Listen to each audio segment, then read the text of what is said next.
Bonjour à tous et bienvenue dans cette vidéo où nous allons finir enfin le formulaire d'édition des utilisateurs et on va donc travailler avec un service, envoyer à la base de données les modifications et puis dans la fin du processus, une fois que c'est fini, on va revenir à notre liste utilisateur. La dernière fois, on s'était occupé de construire notre formulaire. Il y avait une petite vidéo qui permettait de désactiver la petite erreur qu'on avait dans le... Enfin, l'erreur, attention, hein, le warning qu'on a dans le useEffect. Donc ça, c'est bon. Et maintenant, on va revenir à la gestion de notre formulaire. Alors, ce qu'on avait jusqu'ici dans le on submit, hein, je vous rappelle la fameuse commande qui nous permet donc qui se déclenche, hein, puisque c'est un event binding qui se déclenche quand on soumet notre formulaire. Donc on avait simplement fait un console log user. Je vous rappelle également que tous nos champs input étaient reliés avec un state, user, nom, prénom, pseudo, etc. State qui se trouve ici. Ok, si on refait donc la procédure depuis le début, avec le useEffect, on va aller chercher l'utilisateur, on remplit notre state, comme il est synchronisé avec nos inputs, ça se met ici. On a bien évidemment un onChange pour gérer la modification. Et puis enfin, il suffit de soumettre notre formulaire. Alors si on le fait par exemple, hein, je clique ici, donc on voit bien notre utilisateur qui se met ici. Donc, si on clique ici, donc on s'était dit il faut utiliser le service utilisateur. Alors je vais aller récupérer le service utilisateur. On a un get et on a un get one, enfin un get all et un get user. Donc, ce qu'il me faut précisément, c'est de quoi modifier. On va faire update user. Ça va recevoir, je mets des données qui vont représenter l'utilisateur, donc je le mets ici en variable de réception. On est toujours d'accord, c'est pas pour ça que je l'ai appelé user, hein, ce n'est qu'un nom de variable. Et donc on va renvoyer notre Axios. Donc moi c'est une modification, c'est un patch parce que je suis en rest full, donc je fais attention à ça. Par contre, côté API, voyons voir. Quelle est la route exacte que j'utilise? Alors je fais route user. Donc c'est un patch avec ID, donc il faut que j'envoie l'ID et donc une valeur. Donc l'idée dans l'URL pour que ça soit plus précis. Alors c'est un slash users slash up, donc c'est user.id, puisque dans ma variable user il y a de fait l'idée. Si je reviens sur mon formulaire ici, on voit bien qu'on a l'idée, et grosso modo c'est ça hein, que je vais envoyer à mon service. Donc on a bien notre idée, et j'ai pu ensuite qu'à lui envoyer user. Ça c'est fait. Donc mon service est bon. Donc ici, j'ai plus qu'à faire un user service.update user. Je lui envoie donc mon state user et il n'y a plus qu'à gérer. Je remets pour l'instant mes deux systèmes. On verra dans les prochaines vidéos comment se simplifier la vie entre les Ncatch. Ici, pour l'instant, je ne me prends pas la tête. Hop. Tac. Ici, je vais regarder simplement ce que j'ai en résultat. Hop là. Update user assigné mais jamais utilisé. Ah mais je suis bête. Hop.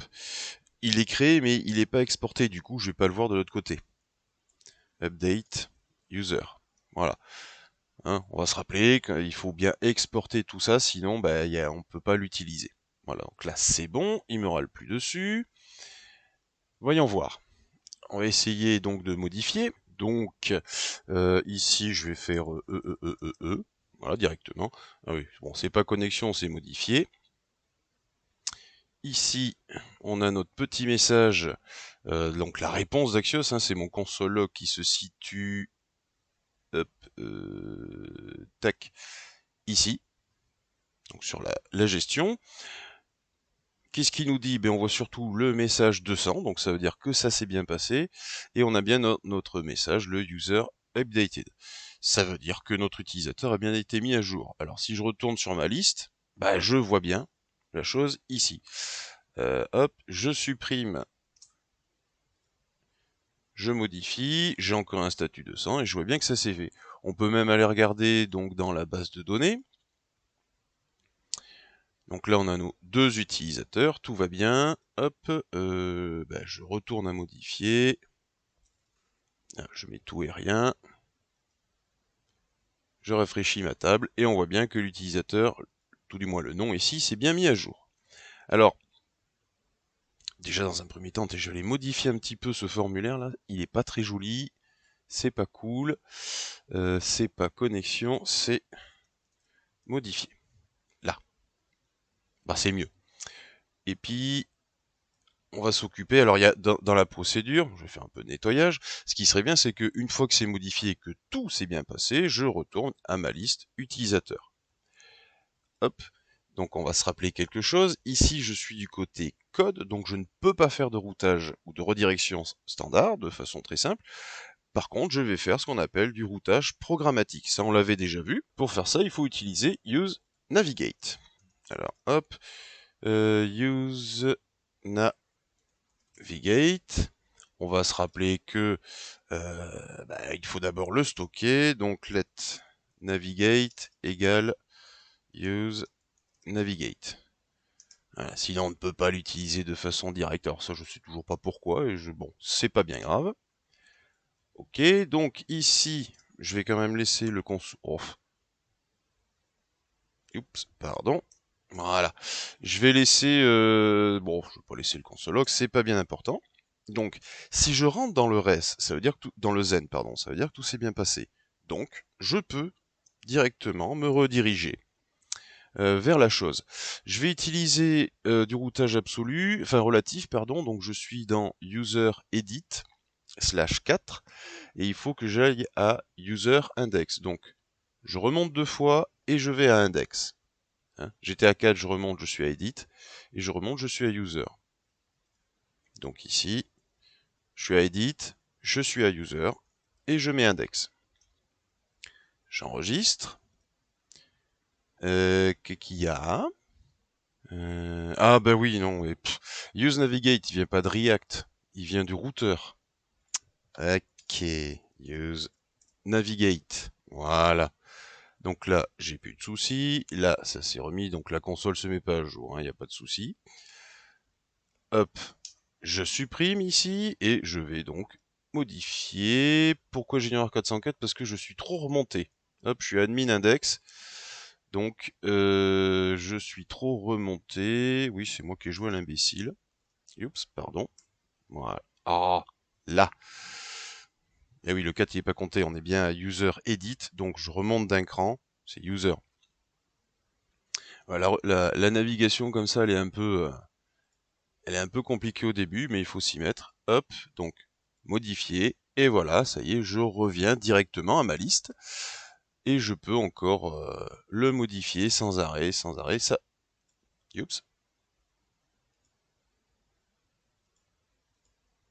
Eh ben oui, je suis déjà dans la liste. Évidemment, hop, donc je corrige ici. Tac, et voilà. Donc vous voyez, grâce au service, on y arrive très facilement, et avec les fonctions, il suffit simplement de les appeler. Prochaine vidéo, on va s'occuper de la suppression, et là pour le coup, on va le faire directement sur UserIndex.